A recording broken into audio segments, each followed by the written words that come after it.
Fine, I said. My voice didn't shake. It didn't rise. It just existed. Flat. Final. Like closing a door you know you'll never open again. There was silence on the other end of the line. The kind of silence that has weight. I could practically see my mother's face, that satisfied little smile she always wore when she thought she'd put me in my place. When she thought she'd won. Then I added, my tone so even it scared even me. Well, everything will be cancelled then. The silence that followed wasn't confusion. It was fear. My name is Alexis Monroe. I'm 29 years old, and I live in a modest 2-bedroom apartment in Asheville, North Carolina. For as long as I can remember, Christmas in our family has never truly belonged to my mother, no matter how loudly she claimed ownership of it. It belonged to me. Every tradition. Every perfectly timed detail. Every seamless moment that made guests lean back in their chairs and say, "Wow, Diane, you've outdone yourself again." That was my work. Quiet work. Invisible work. The kind that only gets noticed once it stops. This year, my mother told me I wasn't needed. So I decided to show her exactly what that meant. Let me take you back 3 weeks. 3 weeks before the phone call that would change everything. 3 weeks before I finally stopped being the daughter who fixed things and became the woman who burned them down. It was early December. The air in Asheville had that crisp, pine-scented bite to it, the kind that makes people pull out their flannel scarves and start talking about hot cider. I was sitting in my office at Crescent Design Studio, a small marketing firm where I worked as a project coordinator, when my phone buzzed. Mom. I should have let it go to voicemail. But I didn't. Alexis, honey, she began, her voice saccharine sweet. I wanted to talk to you about Christmas. I leaned back in my chair, already bracing myself. What about it? Well. She paused, and I could hear her choosing her words carefully. Your brother Nathaniel and his wife Heather are coming this year with the kids. And you know how cramped the house gets. Plus, with everything that's been going on, I just think it might be easier if I didn't come, I finished for her. Another pause. It's not like that, sweetheart. It's just, you're always so busy with work anyway. And honestly, no one really needs you to come this Christmas. We'll manage. There it was. No one needs you. Not we'll miss you. Not I wish things were different. Just, no one needs you. I felt something crack inside my chest. Not break. Cracking is louder than that. This was quiet. Like ice forming over a lake, 1 degree at a time. Okay, I said softly. She sounded relieved. Oh good. I'm so glad you understand. You're always so reasonable, Lexi. I hung up without saying goodbye. For a long time, I just sat there, staring at the blinking cursor on my computer screen. The office buzzed around me, keyboards clicking, phones ringing, someone laughing at the coffee machine, but I felt completely separate from it all. No one needs you. The words echoed in my head, mixing with 1,000 other memories. Memories I'd spent years trying to reframe as normal. As just how families worked. But they weren't normal. And I was done pretending they were. To understand what happened next, you need to understand what Christmas meant in our family. Or more specifically, what I meant to Christmas. From the outside, my mother, Diane Monroe, was the Martha Stewart of our neighborhood in Charlotte, where I grew up. Her house on Magnolia Drive was the one everyone pointed to during the holidays. The lights were always perfectly symmetrical. The wreaths matched the mailbox ribbons. The Instagram posts made it look like a Hallmark movie was being filmed in her living room. What people didn't see was me. I started young. Really young. I was maybe 12 the first time my mom handed me a 3-ring binder labeled Christmas planning and said, "Just keep track of who's bringing what, okay sweetie." That was how it began. By the time I was 16, I was managing the entire production. I created spreadsheets for the menu, cross-referencing dietary restrictions with recipe databases.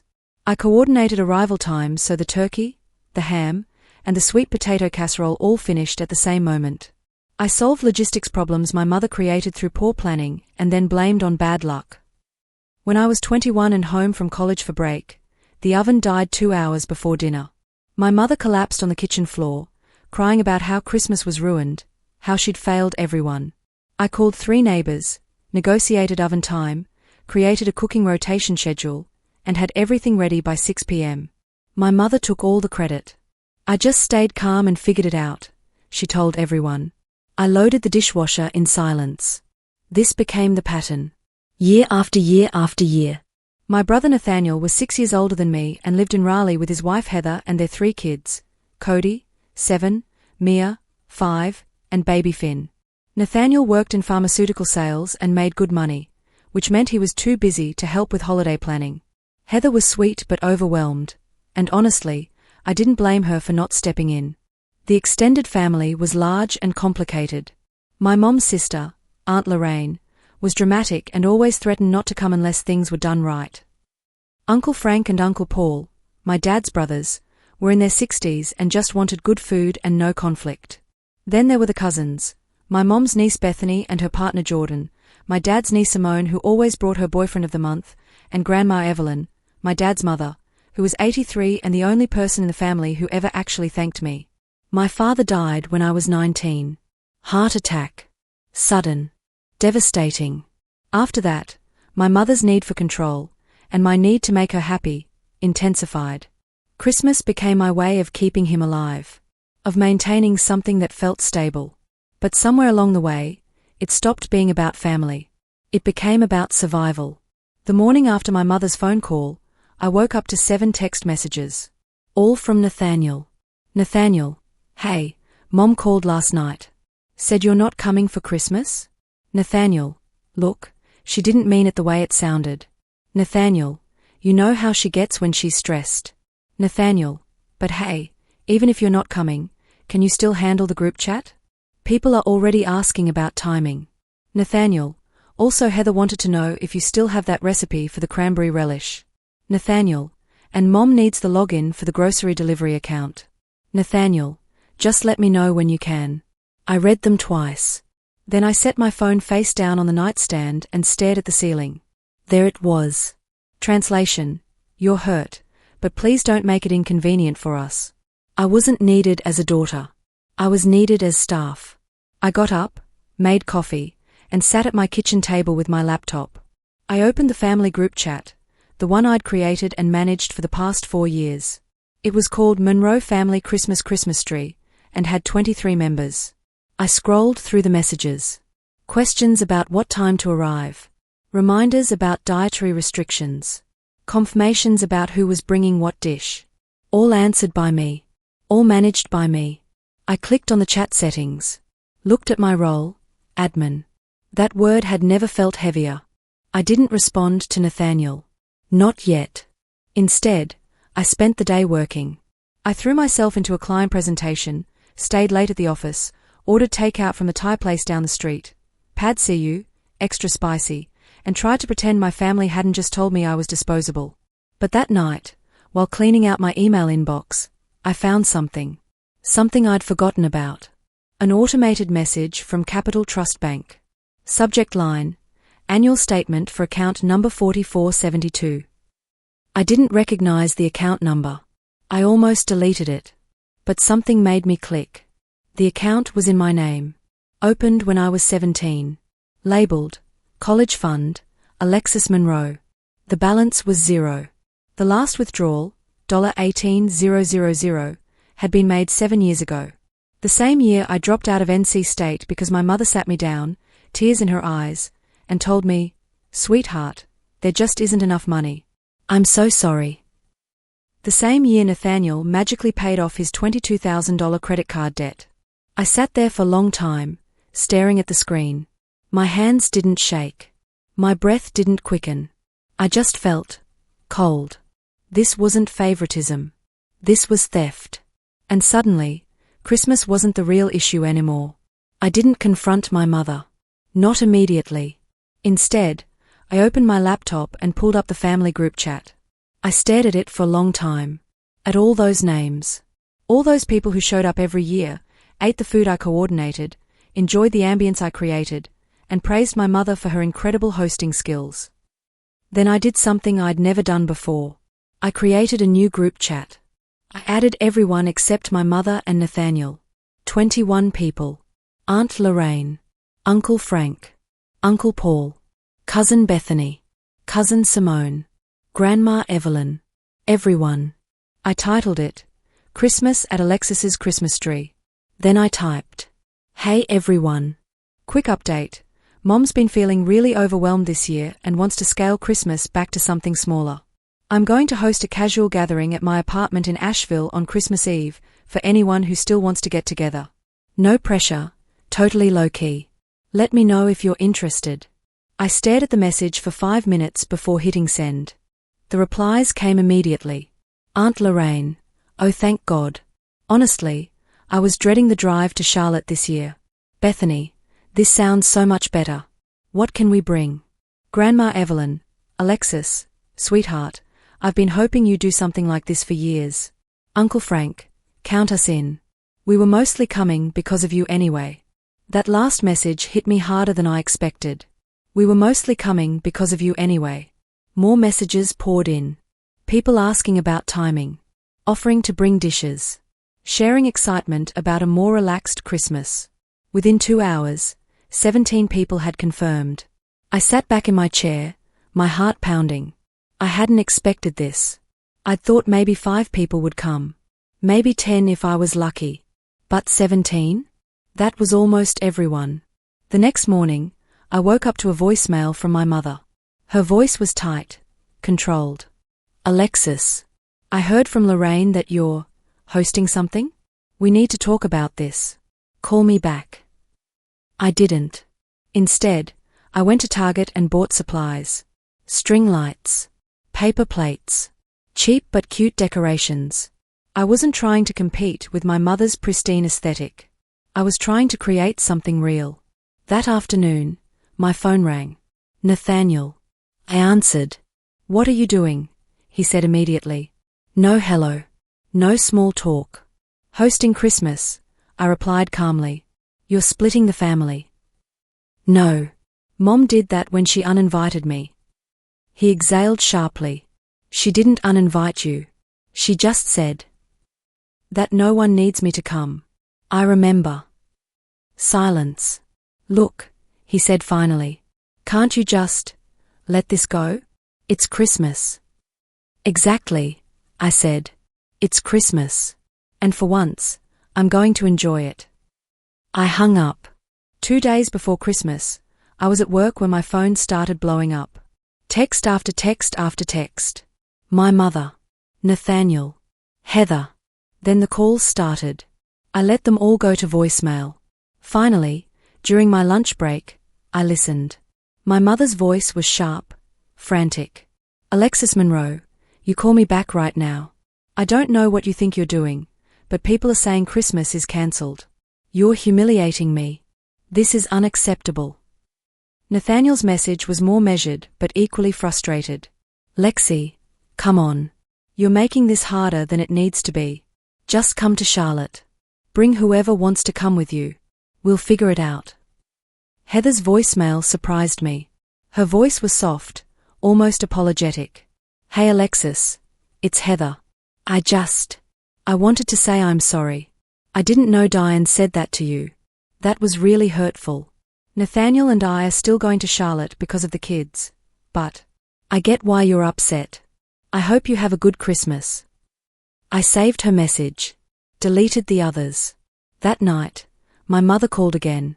This time, I answered. What do you think you're doing? She snapped immediately.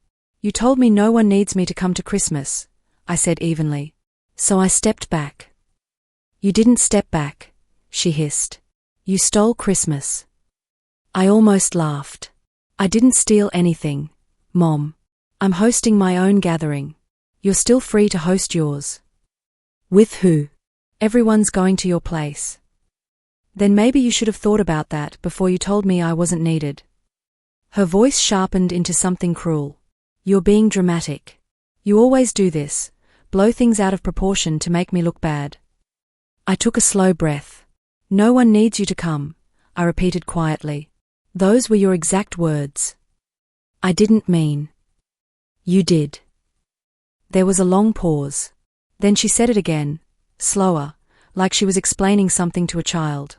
Alexis, no one needs you to come this Christmas. That was the moment. The moment I'd been waiting for without knowing it. Fine, I said. She exhaled, satisfied.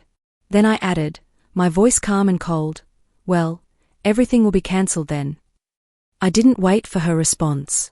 I opened my email, found the bank statement, and forwarded it to the family group chat. The original one.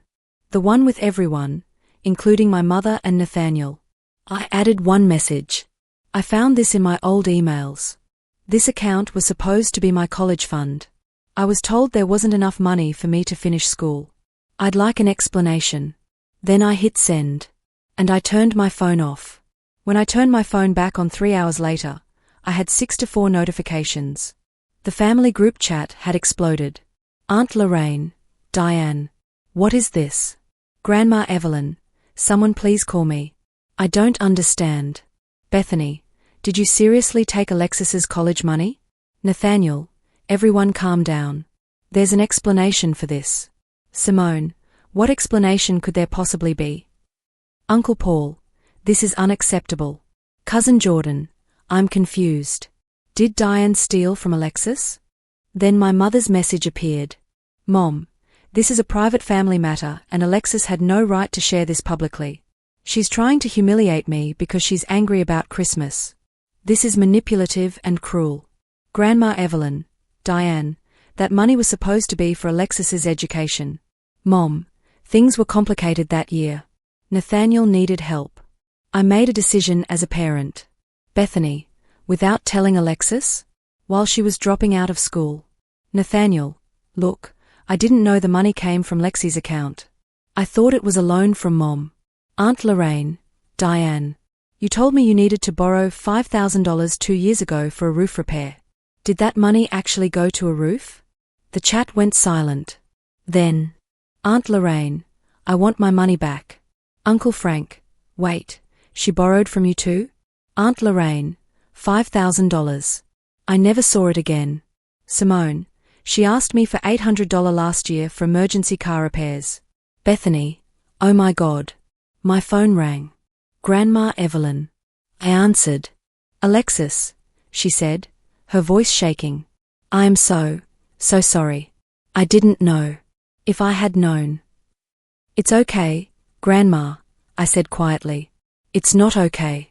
None of this is okay. She paused. I'm coming to Asheville. I'll be there Christmas Eve. After I hung up, I sat on my couch and cried.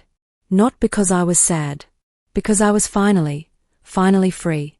Christmas Eve arrived cold and clear. My apartment smelled like honey-baked ham, roasted Brussels sprouts, and Pillsbury crescent rolls. Nothing fancy, nothing perfect, just warm and real. People started arriving around 4 p.m. Aunt Lorraine came first, carrying a huge tray of her famous 7-layer dip and wearing a sweatshirt that said I'm the reason we can't have nice things. She hugged me so tight I couldn't breathe. Uncle Frank and Uncle Paul showed up with a case of beer and a Costco pumpkin pie. Bethany and Jordan brought a bottle of wine and homemade cookies. Simone arrived with her new boyfriend, Aiden, who was surprisingly normal and very funny. Grandma Evelyn came last, moving slowly with her cane, her eyes red. She pulled me aside into my bedroom and held my face in her hands. I see you now, she whispered. I always should have, but I see you now. We ate sitting on mismatched furniture, paper plates balanced on laps, the TV playing A Christmas Story in the background. People laughed too loud. Someone spilled wine on my rug. Uncle Paul told the same joke 3 times. It was chaotic. It was imperfect. It was the best Christmas I'd ever had. Around 8 p.m., there was a knock at the door. The room went quiet. I opened it. Nathaniel stood there, alone. His face was drawn, his eyes tired. Can I come in? He asked quietly. I stepped aside. He stood in the doorway, looking at everyone, then back at me. I didn't know, he said finally. About the money. I swear I didn't know it was yours. I know, I said. I should have asked questions. I should have. His voice cracked. I'm sorry, Lexi. I'm really sorry. I nodded. Okay. He looked like he wanted to say more, but didn't. He stayed for an hour, quiet and subdued, then left. Around midnight, after everyone had gone home, there was another knock. I knew who it was before I opened the door. My mother stood there, her coat unbuttoned, her makeup smudged, her face raw. "I'm alone," she said. Her voice was small, broken. "Are you happy now?" I looked at her for a long time. Behind me, my apartment still smelled like cinnamon and coffee. The string lights were still glowing. I could still hear Grandma Evelyn's laughter echoing in my head. "No," I said honestly. "I'm not happy you're alone." She waited, expecting me to soften, to invite her in, to fix it. "But I'm done pretending," I finished. Her face hardened. "You'll regret this." "Maybe," I said, "but not tonight." She stood there a moment longer, then turned and walked away. I closed the door, and for the first time in my entire life, I didn't feel guilty. That night, after my mother left, I sat in the quiet of my apartment and let everything settle. Revenge isn't clean. Truth isn't gentle. But silence is worse. My mother said no one needed me. She was wrong. They just needed me to disappear so they could keep pretending. And I was done doing that. Christmas isn't about perfection. It's not about flawless decorations or 5-star meals or Instagram-worthy moments. It's about showing up, being seen, telling the truth, even when it's hard. My name is Alexis Monroe. And this year, for the first time, I had a Christmas that actually felt like mine.